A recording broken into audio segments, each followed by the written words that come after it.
Di sela-sela melakukan patroli kesehatan bersama personel Samapta Polres Pagaralam, personel Sidokes tak sengaja mendapatkan 2 orang mengalami laka lantas di daerah arah ke objek wisata Curug Embun, Kecamatan Pagaralam Utara, Kota Pagaralam.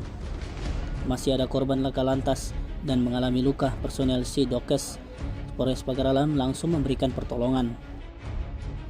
Tujuan patroli ini dalam rangka melakukan pengamanan Operasi Ketupat 2024. Kedua korban atas nama Korvan Arfan dan Jepri, warga Empat Lawang.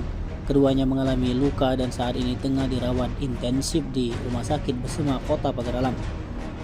Kapolres Pagaralam AKBP Erwin Arasgenda melalui Kasih Dokes Sastri Fitrianti AMKEP didampingi Kasih Humas AKP Mas Tony mengatakan dalam kesempatan tersebut Kasih Dokes turut mengimbau kepada pengendara di lokasi agar berhati-hati saat mengendari kendaraan.